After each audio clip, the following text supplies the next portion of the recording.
ఓం నమః శివాయ.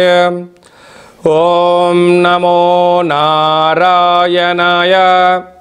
నరదృష్టి కర్మ నివారణ, సంచిత కర్మ, ప్రారబ్ధ కర్మ, ఆగమిక కర్మ నివారణ, సకల దోష దగ్ధ తులాభార కాళభైరవాయ నమో నమః. ప్రథమం శైలపుత్రి, ద్వితీయం బ్రహ్మచారిణి, తృతీయం చంద్రఘంటిక, కూష్మాండేతి చతుర్థం, పంచమం స్కందమాతేషు, షష్టమం కాత్యాయని చ, సప్తమం కాళరాత్రి, అష్టమం మహాగౌరీ, నవమం సిద్ధిరాత్రి. శ్రీ రాజరాజేశ్వరీ దేవ్యై నమోస్తుతే. హరి ఓం. మా ఛానల్కి స్వాగతం. చూస్తున్న వీక్షకులకు, ప్రేక్షకులకు, ప్రియ కాళభైరవ భగవద్బంధులకి స్వాగతం పలుకుతూ, మమ్మల్ని ఎంతగానో ఆదరిస్తూ ఉండబడినటువంటి ప్రియ సోదరా సోదరీమణులకు స్వాగతం పలుకుతూ, అందరికీ ముందస్తుగా విజయదశమి పండగ శుభాకాంక్షలు. అమ్మవారి యొక్క ఆశీస్సులు ఉంటే మనకు అన్నీ ఉన్నట్లే కనుక అమ్మను స్మరిద్దాం, అమ్మను ధ్యానిద్దాం.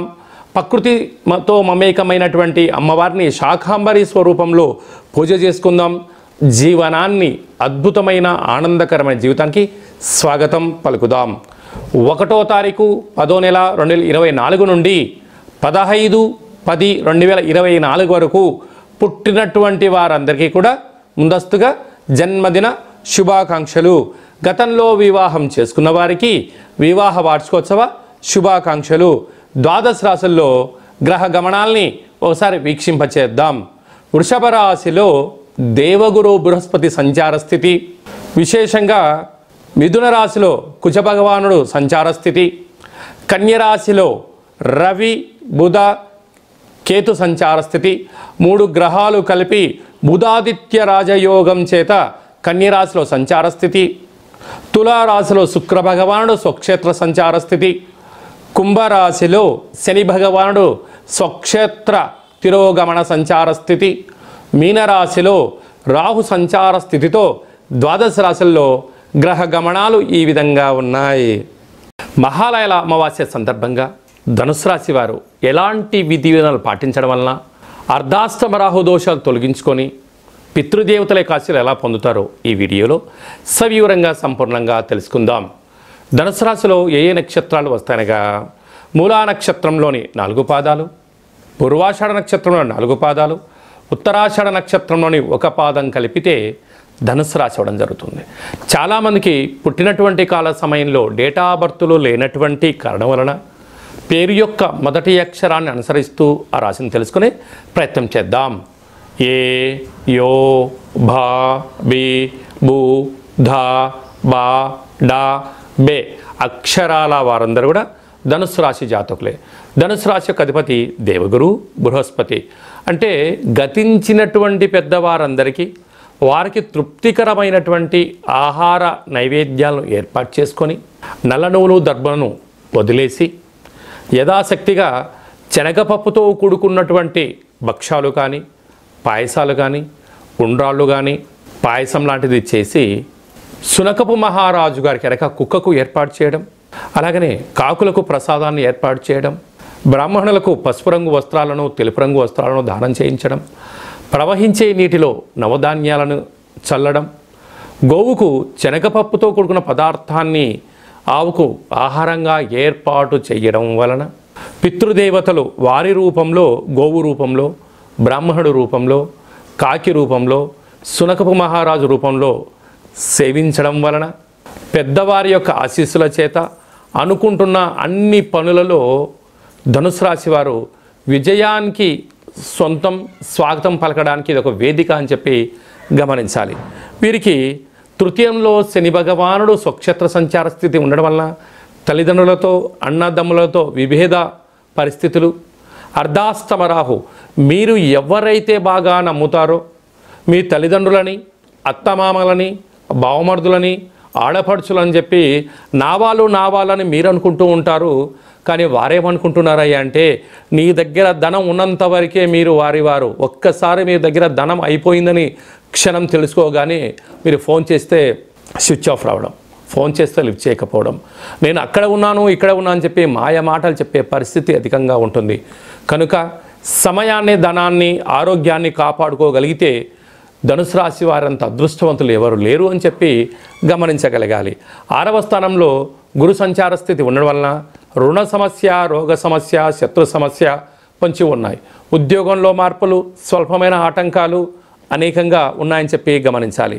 సప్తమంలో కుజుడు సంచారం చేయడం వలన భార్యాభర్తల మధ్య, ప్రేమికుల మధ్య, దూరవాయు ప్రయాణాల మధ్య అనేక అవరోధాలు పొంచి ఉన్నాయి. నమ్మకమే జీవితం. నమ్మకం లేని చోట భార్యాభర్తలు ఉండలేరు, ప్రేమికులు ఉండలేరు, పార్ట్నర్షిప్ జీవన విధానాన్ని పొందలేరు అని చెప్పి కూడా గమనించగలగాలి. కనుక మీ జన్మ నక్షత్రం రోజున పూర్ణిమ, అష్టమి తిథి యందున దూరవాయు జల ప్రయాణాలు పెట్టుకోవద్దు.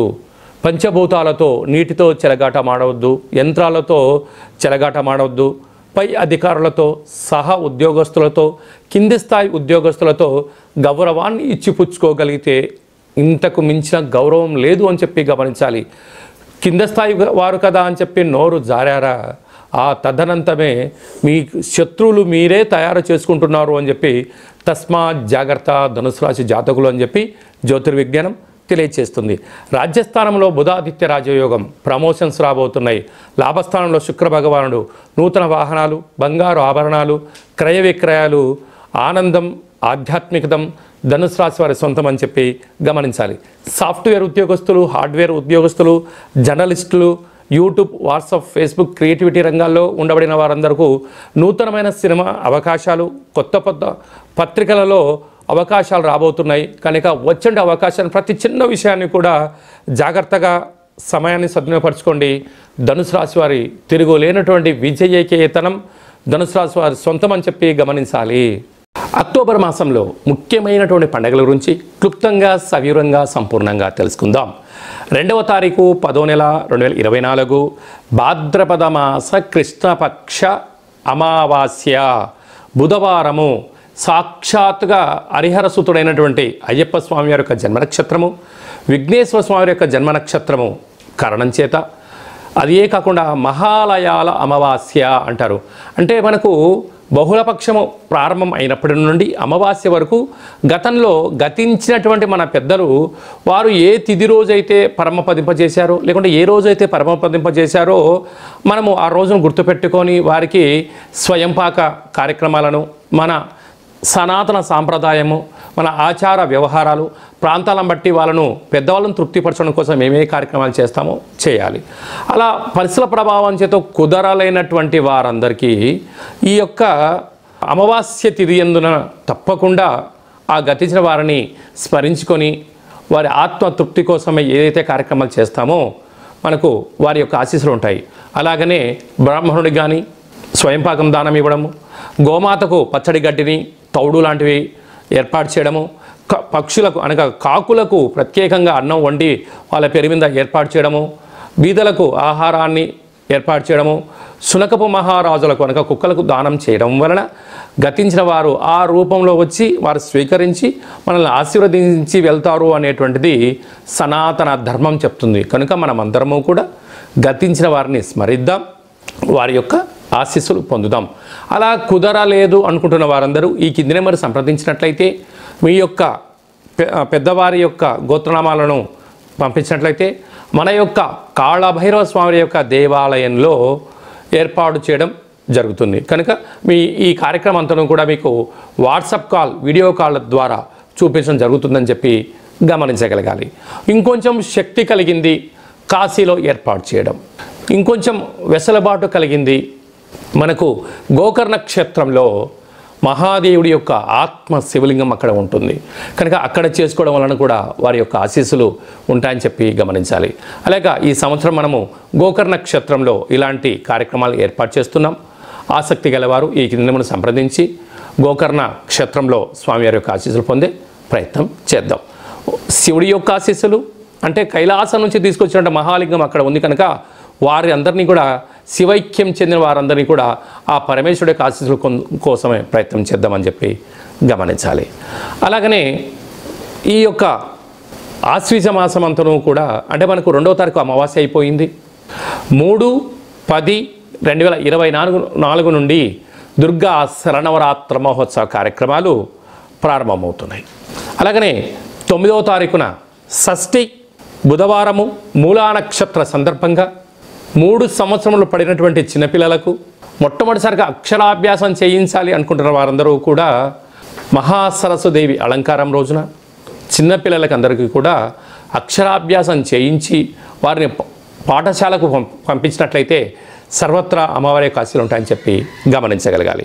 అలాగనే 11వ తారీఖున అష్టమి, దుర్గాష్టమి, కాళాష్టమి అని చెప్పుకుంటాం.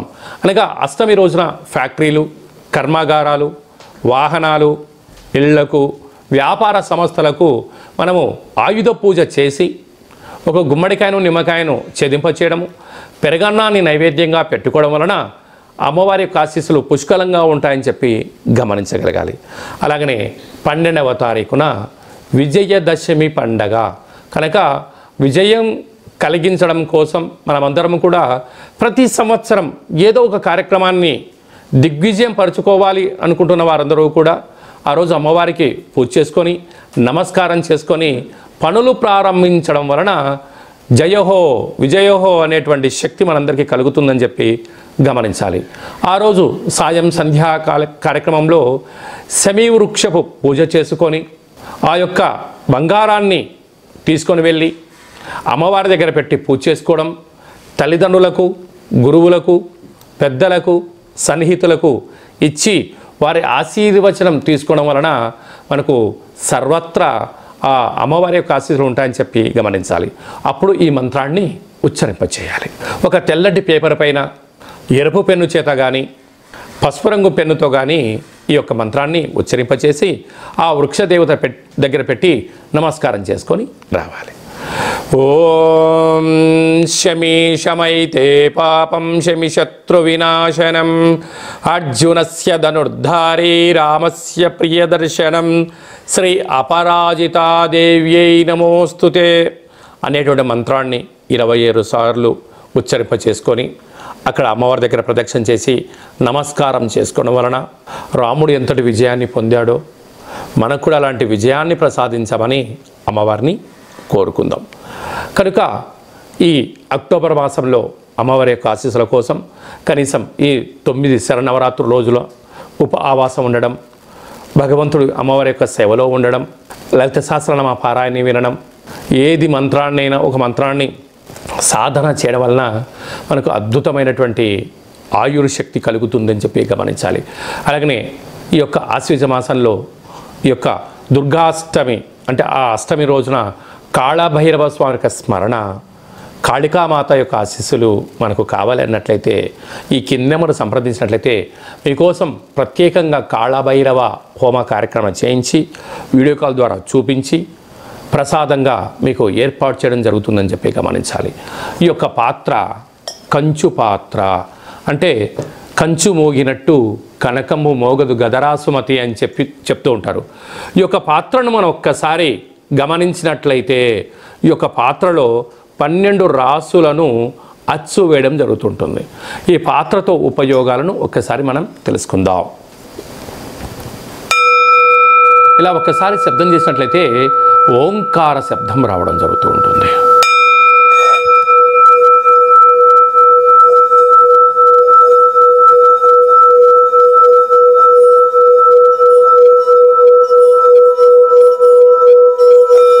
ఈ ఓంకార శబ్ద ధ్వరితాన్ని మనం ఇంట్లో ఏర్పాటు చేసుకోవడం వలన మనిషి శరీరంలో ఉండబడినటువంటి షట్చక్రాలు వికసింప చేసుకోవడం, గృహంలో ఉండబడినటువంటి జ్యేష్ఠాదేవి బయటికి వెళ్ళిపోవడం, గ్రామంలో దేశంలో సంచరించేటువంటి మహాలక్ష్మీదేవి అమ్మవారు గళ్ళు గళ్ళుమంటూ మన ఇంటికి రావడం, ఇంట్లో లక్ష్మీదేవి స్థిర నివాసంగా ఉండడం, నరదృష్టి, శత్రు ప్రభావాలు, ఆర్థిక ఇబ్బందులు తొలగిపోతాయని చెప్పి గమనించాలి. అలాగా ప్రతిరోజు ఉదయం పూజ చేసుకున్న తర్వాత ఉదయం 12 సార్లు, సాయంత్రం 12 సార్లు ఆ యొక్క శబ్దం చేయడం వలన అద్భుతమైన ఐశ్వర్యం మన సొంతం అవుతుందని చెప్పి గమనించాలి. అలాగనే ఈ అక్షయ పాత్రతో పాటు కాళభైరవ స్వామి యొక్క పిరమిడు, డాలరు, కంకణము మీకోసం ప్రత్యేకంగా కాళభైరవ హోమ కార్యక్రమాన్ని ఏర్పాటు చేయించడం, ఒక కాళభైరవ సౌభాగ్యం ముడుపును కట్టడం, కూష్మాండ దీపాన్ని ఏర్పాటు చేయడం, ఇదంతా కూడా వీడియో కాల్ ద్వారా మీకు ప్రత్యక్ష ప్రసారం చూపించడం జరుగుతుందని చెప్పి గమనించాలి. అలాగనే 27 రకాల వస్తువులతో దిష్టి తీయించడం కూడా జరుగుతుందని చెప్పి గమనించాలి. అలాగా ఈ యొక్క అక్షయ పాత్రను ఎవరైతే సొంతం చేసుకుంటారో 12 నెలలు ఒక్కొక్క నెలలో ఒక్కొక్క రకమైన కాళభైరవ స్వామివారు ఉంటారు కనుక ఆ కాళభైరవ స్వామివారి యొక్క పూజా కార్యక్రమం చేయించినప్పుడు మీ గోత్రనామాలు కూడా చెప్పడం జరుగుతుందని చెప్పి గమనించాలి. ఆసక్తి గలవారు ఈ కింది నెంబర్ని సంప్రదించి అక్షయ పాత్రను సొంతం చేసుకోగలరు. కాళభైరవ హిమాలయ సముద్రపు సైంధవలవన దీపం అంటే ఉప్పులందు సైంధవలవనం ఉప్పు వేరయ్య అని చెప్తారు. మనము ఏదైనా ఉప్పు లేకపోతే రుచులు రావు కూరలు, అందుకే అప్పు చేసైనా ఉప్పు కొనమంటారు. కానీ అది ఎలాంటి ఉప్పు కొనాలి? సైంధవలవనం అంటే హిమాలయాల ప్రాంతాలలో మినిమం ఒక 100 నుంచి 125 సంవత్సరాలు పడుతుంది ఈ యొక్క ఉప్పు తయారవ్వడానికి. ఆయుర్వేదంలో ఈ ఉప్పు రారాజు అంటే ఈ యొక్క ఉప్పును ఏర్పాటు చేసుకోవడం వలన మనం ఇంట్లో ఏదైనా కూరలు కానీ కూరగాయలు కానీ ఆహార ఉత్పత్తులు తయారు చేసేటప్పుడు ఈ యొక్క సైంధవ లవణాన్ని వేసుకోవడం వలన సంపూర్ణమైనటువంటి ఆయురారోగ్యాలు ప్రసాదిస్తాయి అని చెప్పి మనకు వేదాలు, ఆయుర్వేదము, చరక సంహిత లాంటి మనకు పుస్తకాలు తెలియజేస్తున్నాయి. ఇక్కడ ఈ మనకు కనిపిస్తున్నటువంటి ఈ ఒక్క ఉప్పు దీపాన్ని ఇంట్లో పెట్టుకోవడం వలన ఎలాంటి ఉపయోగాలు సవివరంగా సంపూర్ణంగా తెలుసుకుందాం. చుట్టూ 30 మీటర్లు అంటే ఎత్తులోకి భూమిలోకి left right east west north south అంటే 8 వైపులా ఈశాన్య, తూర్పు, ఆగ్నేయ, దక్షిణ, నైరుతి, పశ్చిమ, వాయువ్య, ఉత్తర దిగ్భాగము పైకి కిందికి చుట్టూ 30 మీటర్ల వరకు ఈ యొక్క పొగ ద్వారా ఈ ఉప్పు కరిగిపోతూ మనకు ప్రశాంతమైన వాతావరణాన్ని కలిగిస్తుంటుంది. అంటే ఇంట్లోకి రాగానే అంటే బయట ఎన్నో పనుల చేత ఎన్నో రకాలుగా ఇంట్లోకి రాగానే ఈ యొక్క ఉప్పు దీపం యొక్క గాలిని సోకడం వలన ముందు మనకు మనశ్శాంతి కలుగుతుంది. కానీ మీ వ్యక్తిగత జాతకం తెలుసుకోవాలనుకుంటున్నారా? మీ యొక్క పేరు, పుట్టినటువంటి తిథి అంటే డేటు, నెల, సంవత్సరం, సమయం రాసి మీరు వాట్సాప్లో పంపించగలిగినట్లయితే సంపూర్ణంగా 100 సంవత్సరాల జాతకాన్ని వ్రాసి పంపించి మీరు పుట్టినప్పుడు గ్రహ గమనాలు ఎలా ఉన్నాయి, ప్రస్తుత కాలమాన ప్రకారంగా గ్రహాలు ఎలా ఉన్నాయి, రాబోయే కాలంలో ఎలా ఉండబోతున్నాయో భూత భవిష్యత్ వర్తమానాన్ని తెలియజేయడం జరుగుతుందని చెప్పి గమనించాలి. చాలామందికి పుట్టినటువంటి కాల సమయంలో డేటా ఆఫ్ బర్త్లు లేనటువంటి వారికి పేరు యొక్క మొదటి అక్షరాన్ని అనుసరిస్తూ రాశిని తెలియచేస్తూ గ్రహ సంచార స్థితిని తెలియచేస్తూ భూత భవిష్యత్ వర్తమానాన్ని గవ్వళ ద్వారా అనగా రమణ శాస్త్రం ద్వారా కాళభైరవ ఉపాసన చేత మీకు తెలియజేయడం జరుగుతుంది. ఆసక్తి గల వాళ్ళు మన యొక్క జాతకాన్ని ముందస్తుగా తెలుసుకొని భవిష్యత్తులో ఎలాంటి మార్పులు మంచి మార్పులు రాబోతున్నాయి, ఎలాంటి అడ్డంకులు ఉన్నాయో తెలుసుకొని జీవిత గమన ప్రయాణంలో మనం ప్రయాణం చేయగలిగినట్లయితే అద్భుతమైనటువంటి జీవితాన్ని ఆస్వాదించడం, ఆనందకరమైన జీవితానికి మనము స్వాగతం పలకడం, అష్ట కష్టాలకు స్వస్తి పలకడం, అష్ట ఐశ్వర్యాలకి స్వాగతం పలుకుతామని చెప్పి గమనించాలి. కనుక మీ వ్యక్తిగత జాతకం తెలుసుకోవాలనుకుంటున్నట్లయితే ఈ కింది నెంబర్ని వాట్సాప్ ద్వారా కానీ ఆన్లైన్ ద్వారా కానీ ఫోన్ కాల్ ద్వారా కానీ అపాయింట్మెంట్ తీసుకొని సంప్రదించగలరు. అందరికీ ఆధ్యాత్మిక సలహాలు సూచనలు ఇవ్వడం జరుగుతుందని చెప్పి గమనించాలి. అలాగనే మీ అబ్బాయికి కానీ అమ్మాయికి కానీ ఎంత ప్రయత్నం చేసినా వివాహం అవ్వడం లేదా? ఎందుకు వివాహం అవ్వడం లేదు? జాతకంలో ఎలాంటి యోగాలు ఉన్నాయి, ఎలాంటి దోషాలు ఉన్నాయి తెలుసుకునే ప్రయత్నం చేద్దాం. వచ్చేటి వధువు కానీ వరుడు యొక్క జాతకాన్ని మన యొక్క అబ్బాయి అమ్మాయి జాతకాన్ని గణాలు గుణాలు ఎలా కలుస్తున్నాయో తెలుసుకుందాం. వివాహ తదనంతరం వీరి యొక్క వైవాహిక జీవితం సంతాన యోగము, గృహయోగము, వ్యాపార యోగము, సామ్రాజ్య పట్టాభిషేక యోగము అలాంటి ఎన్ని యోగాలు ఉన్నాయో కూడా ముందస్తుగా తెలుసుకునే ప్రయత్నం చేద్దాం. అలాగనే భార్యాభర్తలు తరచుగా గొడవ పడడం, ఎవరికి వారే యమునా తీరే అన్నట్టుగా ఉండడం, ఒకరు చెప్తే మరొకరు వినకపోవడం, పెద్ద మనుషులని పంచాయతీ అని విడివిడిగా ఉండడం, అలాగనే నిత్యము పోలీస్ స్టేషన్లు కోర్టు సమస్యలతో బాధపడుతున్నారా?